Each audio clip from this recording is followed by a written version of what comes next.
বরিশাল নগরের এআরএস মাধ্যমিক বিদ্যালয়ের অষ্টম শ্রেণীর নিখোঁজ শিক্ষার্থী মুনিয়াকে উদ্ধারের পর চাঞ্চল্যকর তথ্য বেরিয়ে এসেছে।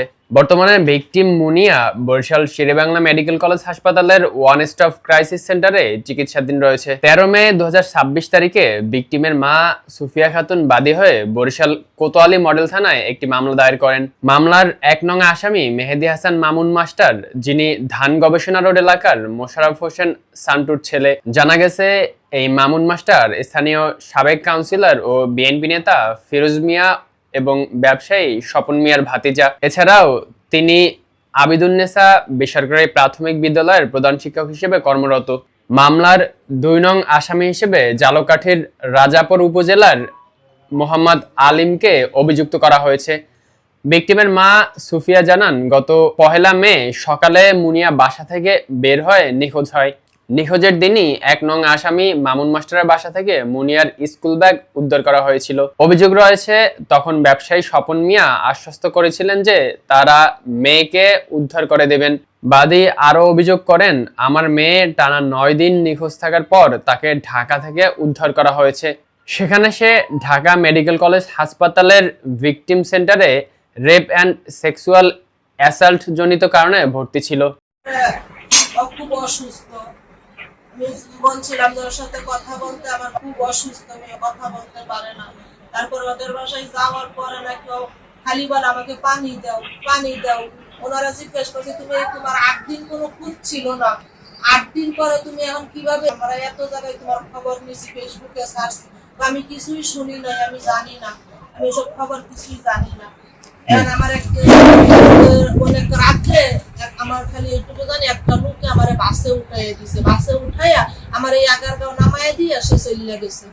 এখন সে নাকি তারপর আমার মেয়ে নাকি ওই আগারগাঁও থেকে মানুষের কাছে জিজ্ঞাসা করে যে ওইখানে আমার মামার বাসা আছে, ওইখানে কিভাবে যাওয়া যায়।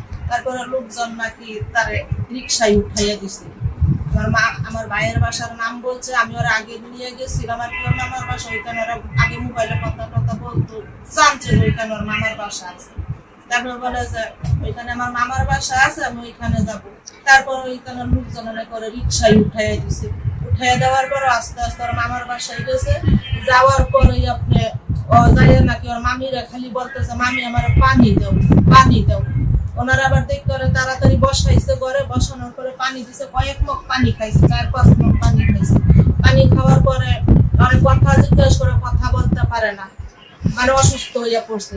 তারপর ওরা রেস্টে থাকতে বলছে যে তুমি তাহলে কিছুক্ষণ ঘুমাও। আমি ঘুমাবো, আমার ঘুম এরকম মানে কিরকম করে উল্টা পাল্টা কথা বলে, আগের মতো নাই। ওরা আমি আগে নিয়ে গেছিলাম ওই বাসায় বেড়াইতে, সেই রকম আরো কিছুই নাই, খালি উল্টা পাল্টা করতে আছে। এরকম দেখে তো তারা বুঝছে মেয়েটা খুবই অসুস্থ।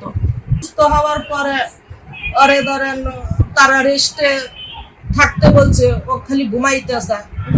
ঘুমানোর পরে এখন আমি থানা থেকে আমার যে আপনারা খবর দিচ্ছেন যে মুনিয়ার সন্ধান মিলছে, সেই থানা থেকে একের পর এক স্যারেরা ফোন করা শুরু করছে যে মুনিয়ার সন্ধান মিলছে কোথায়, যে মুনিয়া আপনি থানায় আসেন, আপনি তাড়াতাড়ি থানায় আসেন। স্যার থানায় আসবো, মেয়ে তো আমার ঢাকা সন্ধান মিলছে, মেয়েটারে আমরা আগে ঠিক মতো দেখি কি অবস্থায় আমি আসতে আছি। তারপরে ওনারা ফোন করে, তারপরে আমি বিকালে আমি গেছি থানায় যাওয়ার পরে এখন এসআই মিরাজ সাহেব বলতেছে যে আপনার মেয়ে ঢাকা কিভাবে গেল। আমি কই স্যার আমি তো জানি না, আমার ভাইয়ে বলছে আজকে ঢাকায় নাকি ওরে পাওয়া গেছে, ও নাকি আমার ভাইয়ের বাসায় গেছে, এখন খুব অসুস্থ সেটা জানাইছে। তারপর আমার ভাইয়ের সাথে কথা বলছে মিরাজ সাহেবে, মোবাইলে কথা বলার পরে তারপরে আপনার বলে যে মুনিয়ার একটু ভিডিও কলে আমার দেখাও। তখন আমার ভাই আবার ভিডিও কল দিছে, দেওয়ার পরে উনি নিজেও দেখছে আমার মেয়ে কিছু বলতে পারতেছে না। ওর মামি পিছন দিয়ে ধইরা রাখছে, আরো খালি কইরা যা কথা যে বলবে, মানে ওর চোখে কেন একটা ঘুমের সেটাই কাটে না, আর চোখ মুখ একদম চেহারা কালো হয়ে গেছে। আমার ভাই বলতেছে দেখছেন ও তো কথা বলতে পারে না, এখন কি বলবে আপনার কাছে, ও খুব অসুস্থ। তারপর 2-3টা কথা শুনছে, শোনার পরে ঠিক আছে রাইখা দেন। তারপর আমার ভাই রাইখা দিছে, রাইখা দেওয়ার পরে আমার বলে যাবা আপনার মেয়েকে তো পাওয়া গেছে, সন্ধান তো পাওয়া গেছে, 8 দিন পরে সন্ধান পাওয়া গেছে, এখন আপনার মেয়েকে তো ওইখান থেকে আনা লাগবে আমাদের থানায়, এখন আপনি কি যাই আনবেন নাকি আমাদের যাওয়ার ব্যবস্থা করবেন। এরকম বলি স্যার আপনারা কিভাবে যাইবেন, আপনি যদি বলেন তাহলে আমরা এখান থেকে এখনই 2টা নারী পুলিশ এবং আমরা পুরুষ পুলিশ মিলে আবার আপনারও সাথে যাইতে হবে ঘটনাস্থলে, যাই আপনার মেয়েকে আমরা গাড়িতে করে রাতেই থানায় নিয়ে আসবো। আমি বলি স্যার আমি গরিব মানুষ, আমার তো সেই রকমের কোনো আয় বাণিজ্য নাই, আমার স্বামীও এখন দূরে, এই ঘটনার পর হইতে নাকি আমার স্বামীরাও সকল মামা হুমকি দিছে, ভয় দেখাইছে, এখন সেই ভয়ে সেও ওইখানে নাই, আমার স্বামীও দূরে, আমার বাচ্চা 2টা ছোট ছোট, দেখেন আমার ওই মেয়েটা অসুস্থ, মেয়েটা অসুস্থ, ও হারাইছে পর হইতে আমার ঘরে কোনো চা বা বাচ্চাদেরকে খাওয়াবো সেই অবস্থাটা আমার মেয়েটার সন্ধানই পাই না।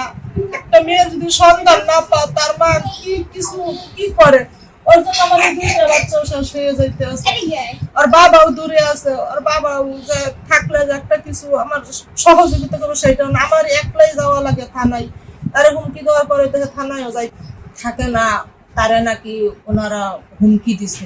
কারা? সকল মামারা। মেয়ে নিখোঁজের 2-3 দিন পর থেকেই এই 2টা বাচ্চা নিয়ে আমি একবার থানায় যাই, একবার বাড়িতে আসি, কিন্তু আমি যা রান্না করে খাবো সেই উপায় আমার নাই, আমার ঘরেও তো কিছু নাই, আমার স্বামীও দাঁড়ে নাই, একদিকে বাচ্চার সন্তান মিলে না, আর একদিকে স্বামী উদরে, এই 2টা বাচ্চা আমার, আমার একটা মেয়ে যেন আমার এই 2টাও শেষ হয়ে যাইতে আছে, এদেরকে নিয়ে আমি খুবই কষ্টের মধ্যে আছি। তারপরে আমি স্যারের বলি স্যার আমি গরিব মানুষ, আমার আব্বাও তো কাছে নাই, এখন আমি আপনাদেরকে যাওয়ার মতো কি ব্যবস্থা আমি করবো, আপনারা গাড়ি নিয়ে যাইতে পারবো, আমরা যে যাবো আমাদের তো একটা খরচ আছে, তখন আমরা সেটা যদি আপনি ব্যবস্থা করেন তাহলে আমরা যাবো। তাহলে ওনার কথা শুনে বললাম যে স্যার আমার পক্ষে সম্ভব হবে না, তাহলে দেখি কথা আপনি যদি আমাদেরকে না পাঠান তাহলে আপনি যাই আপনার মেয়েকে কিভাবে নিয়ে আসবেন, আনেন, আমাদের থানায় হাজির করবেন। সেই কথা বলার পর আমি বলছি ঠিক আছে। তা ওসি স্যারের সাথে আবার মিরাজ স্যারের কথা বলছে, কথা বলার পরে আমি সন্ধ্যার পরে ওই থানা থেকে চলে আসছি।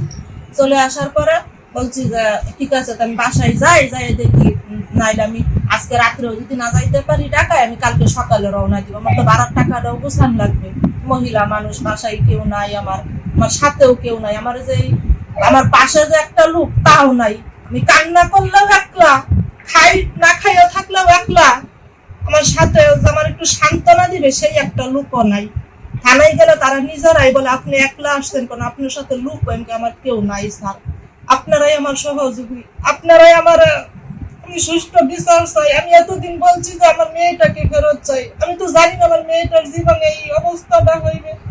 আজকে আমার মেয়েটা কত ভালো একটা ছাত্রী ছিল, আজকে আমার মেয়েটার জীবনটাই তারা শেষ করে দিছে।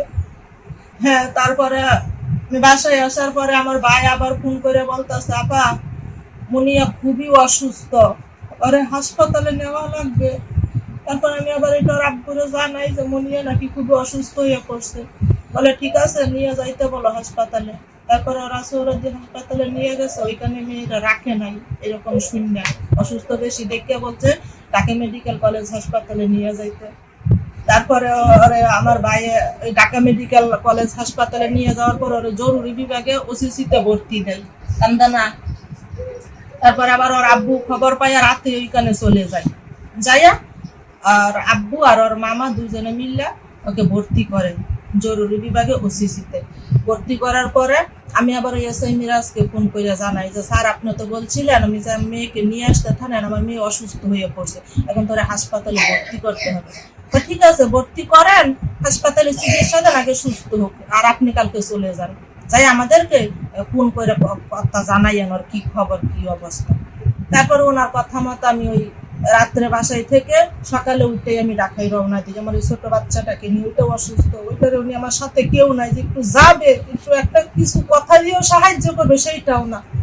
তারপর আমি ঢাকা গেছি, যাওয়ার পথে স্যার আমি তো গেছি বাসে, আমার সাথে সেরকম গাড়ি ভাড়ার টাকাও নাই যে আমি ভালো একটা গাড়িতে উঠবো বা ডাইরেক্ট গাড়িতে যাবো, সেটাও আমি পারি না। ওই বাচ্চা নিয়ে খুব কষ্ট হয়েছে আমার যাইতে, একলা একলা গেছি। যাওয়ার পরে রাস্তায় বৃষ্টি নামছে, বাসা থেকে নামছে, ওই হাসপাতালে পৌঁছাবো বৃষ্টি, রাস্তায় খুবই বৃষ্টি। মেয়েকে বরিশালে নিয়ে আসছি কালকে সকালে। মেয়েটাকে গণধর্ষণ করা হয়েছে, মেয়েটার ইচ্ছার বিরুদ্ধে মেয়েটাকে গণইউজ করা হয়েছে। এটা যে সঠিকটা কোথায় হয়েছে ও সেই স্থানটা কোনো ঠিক করে বলতে পারে না, সেটাও বলতে পারে না এখনো। এদিকে বলে ধরেন ওই স্কুলের পিছনে ওইদিকে একটা রুমের মধ্যে ছিল আবেদন মির্জা প্রাথমিক বিদ্যালয় স্বপন মিয়ার। আবার বলে ওইদিকে পিছনে একটা রুমে ছিল।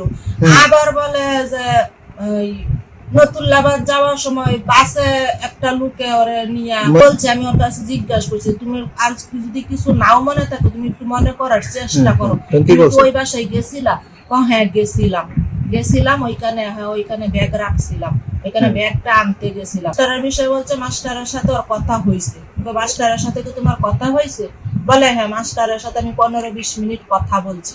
কথা বললাম, তারপরে নাকি সন্ধ্যা হয়ে গেছে, তারপরে নাকি ওই দিক দিয়ে যাইতে নিছে। ও যাইটুকু বলছো, তো এখন সঠিক খবর জানতে পারতেছেন, আমি কি বলবো বলেন আপনাদের? সঠিকটা তোরা সুস্থ করার পরে তখন জানা যাবে সঠিক আসলে কারণটা। বলছে তুমি এইসব নিয়ে মিডিয়াতে যা বলছো, মিডিয়ায় একটা কথা বল আমার অনেক কিছু, মিডিয়াতে একটা কথা বললে আমার ধরেন আমার অনেক একটা মানিজ্যতের ব্যাপার। তুমি যে মিডিয়াতে এগুলা নিয়ে বলা বলি করতে আসো, যা আউগাইছো আর আউগাই না, হলে কিন্তু অবস্থা খারাপ হবে, এই বলে নাকি তাকে হুমকি দিছে। আমি তো এজাহার সূত্রে জানা যায় 1 নং আসামি মামুন মাস্টারের সহায়তায় 2 নং আসামি আলিম মুনিয়াকে অপহরণ করে সাভার ও জালকাঠির বিভিন্ন স্থানে আটকে রেখে তার ইচ্ছার বিরুদ্ধে ধর্ষণ করে। মুনিয়ার বাবা মনির হোসেন একজন দিনমজুর। অভিযোগ উঠেছে ঘটনার পর মামুন মাস্টার ও তার চাচা ব্যবসায়ী স্বপন মিয়ার ভয়ে এবং হুমকির মুখে মনির এলাকা ছাড়তে বাধ্য হন। মূলত আসামিদের প্রভাবশালী পরিচয় এবং ভয়ের কারণে পরিবারটি চরম নিরাপত্তাহীনতায় ভুগছিল। এ বিষয়ে কোতোয়ালি মডেল থানার অফিসার ইনচার্জ আল মামুন জানান, ভিকটিম উদ্ধার হয়েছে এবং জবানবন্দি গ্রহণ করা হয়েছে। ভিকটিমের মায়ের দেয়া এজাহারের ভিত্তিতে মামলা রুজু করা হয়েছে। আসামিদের গ্রেফতারে পুলিশ অভিযান অব্যাহত রয়েছে।